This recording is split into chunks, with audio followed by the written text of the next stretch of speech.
As many of you guys know, SLB Drinks started the 7 most interesting whiskeys in your collection challenge.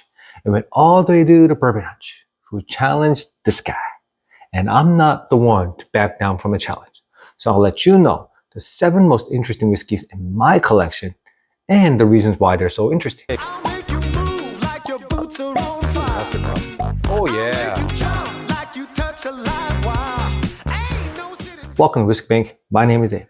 Remember, this list is based on the most interesting, not the most delicious, not the most expensive or the most value, just interesting. So let's get straight to the bottles.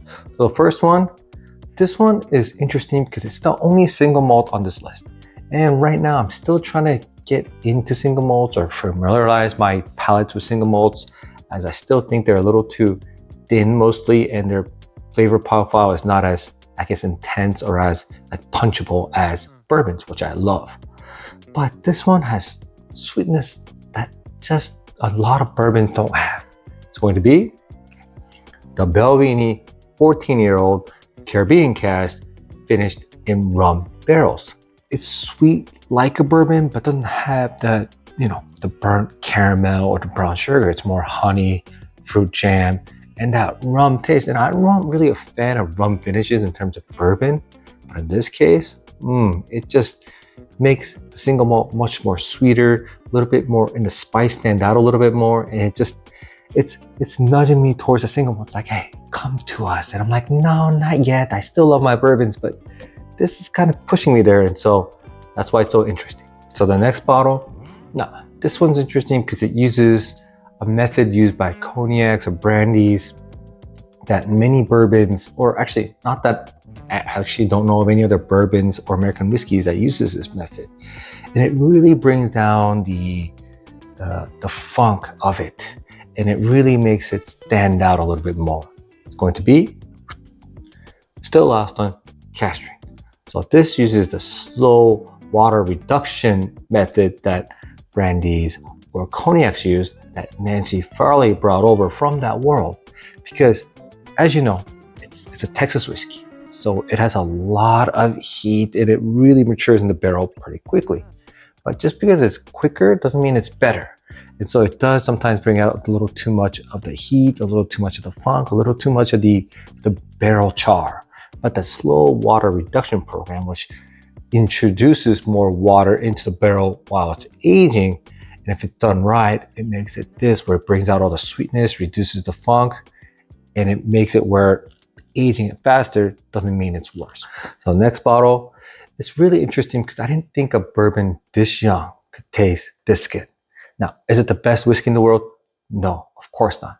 It's kind of priced a little high. I wish the price was a little lower, but definitely at this age and at this, I guess, this palate level, I was like, wow, that's pretty cool.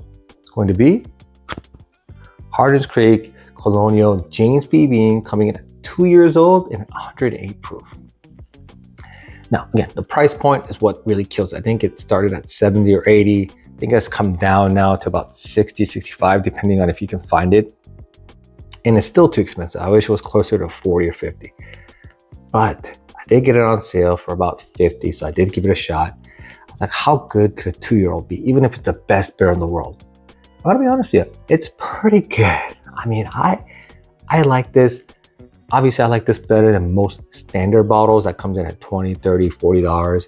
And so I think this is worth $40 or $50 at 2 years old. And it really challenged my thought process. I'm like, I don't even like bourbons that's 4 to 5 years old, let alone 2 years old. And so this was like, wow, maybe I gotta rethink that.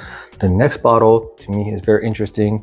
The fact that it just doesn't get more popularity. It's just not as famous as other single barrels or store picks. So I gave you a little spoiler. It's one of my favorite private barrels or store picks out there. And yet when people list their favorite store picks or single barrels, it never gets mentioned. So I just wish this would get a little bit more popularity. And I'm just interested in why not. It's going to be the Smoke Wagon Private Barrel. This one coming in at 6 years, 10 months, and a little bit over 118 proof. It's a fantastic pour. This is my second private barrel. The first one, I absolutely killed it. I wish I did a review, but I think I finished it too fast. And so this one, I haven't opened it because I'm just afraid that I'm just gonna finish it before I get the next one. Many people love the uncut, unfiltered. This is just that amplified by 3. It's a fantastic pour, and yet when people list their favorite single barrels or store picks or anything, everyone thinks about the Old Forester, the Four Roses, the Elijah Craig, whatever, which are great. But this needs to be mentioned right there with them, and yet never is. And so I don't know why, and that's why it's so interesting to me. I think if this gets more widely distributed across the US and more people get a chance to try this, I know it will be mentioned among those greats. So next one is interesting because it's the only one of its kind that I have in my collection, and I absolutely love it. But there is a different brand which has the same blend, but just gets so much more notoriety, much more famous, and people put this as a standard. I had to pour the other one, and I'm gonna be honest with you, this one beats it. It's going to be Redwood Empire Lost Monarch cask strength, coming in at 117.2 proof. It's a bull rye, a blend of bourbon and rye. It's 55% rye or the Emerald Giant and 45% bourbon or their Pipe Tree.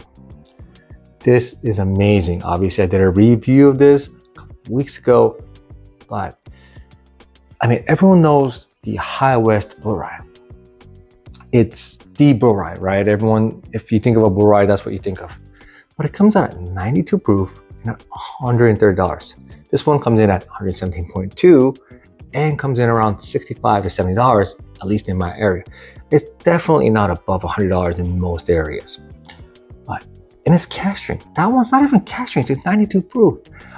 It was a good bull rye, but at 92, it doesn't give you the intensity of flavor, the concentration of flavor, and just the really good blend of that bourbon and rye that I really love in this bottle. And so I don't understand, and I'm very interested in why that one is the standard and not this one. This should be the standard, and that's why it's so interesting to me. If you're enjoying this content, please like and subscribe. It really makes me feel good. It makes me feel really warm and cozy inside. Also, if you haven't checked that out, please check out my YouTube membership. These people have, and I'm absolutely thankful for them. And yes, there are some benefits and some good stuff, but mostly you get the benefit of knowing that you're supporting this guy. The next bottle is one of the hottest brands in a craft distillery that's getting more fans day by day. And I absolutely love this bottle, and it's just so interesting how they can blend so well. It's going to be K-Luke, especially the small batch barrel strength series. They have the Toasted series, they have a couple of finishing stuff, and they have a couple others, but small batch barrel strength series to me is the most interesting. The reason? It's a great blend. And to me, blending must be really tough, especially when you have to source all your whiskeys. Even for me, I have a really good, a 2-person pasta recipe. But if you told me how to make that same recipe for 200 people, people think, oh, you just times everything that I do by 100, it makes it from 2 to 200. No, it usually doesn't work that way. It feels like that's how it should be with bourbons, but they do it so well. It's like, even if you get small samples and blend it so well, when you do it on mass scale to kind of predict that and to account for a lot of the variances and to make a blend this well, bottle by bottle, batch by batch, just amazing and so interesting. And so to me, what they're doing is fantastic. I hope they get a bigger distribution or just more bottles, because they're not available here in California. I have to go through Sailbox or Bourbon Outfitters or anything like that.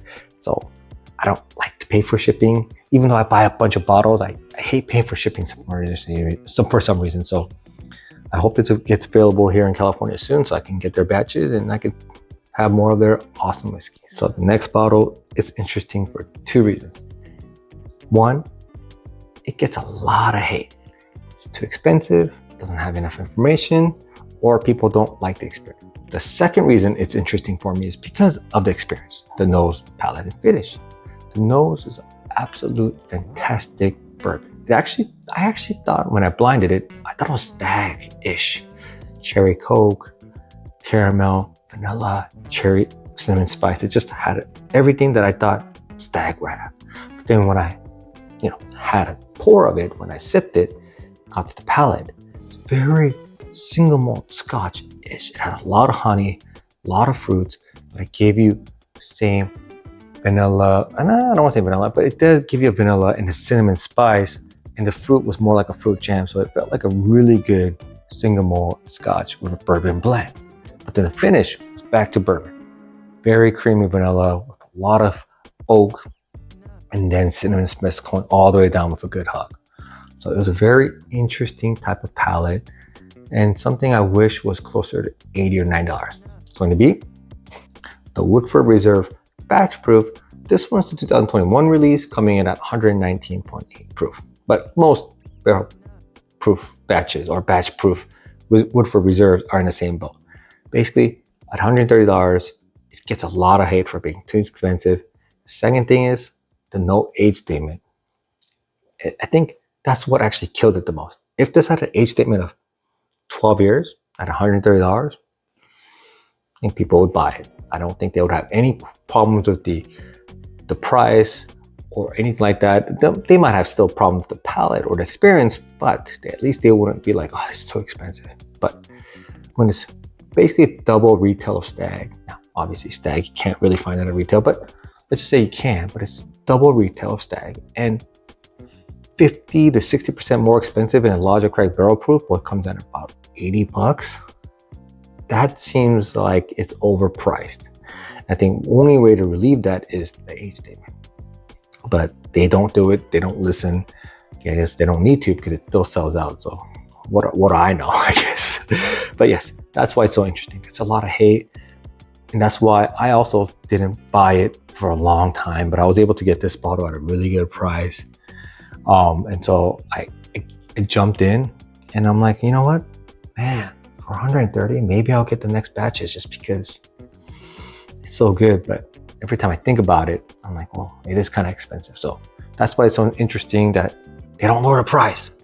Woodford Reserve, you're bigger than this. Just lower it to 80, 90 so a lot more people could try it and know how good this is. So interesting, yes. Overpriced, yes.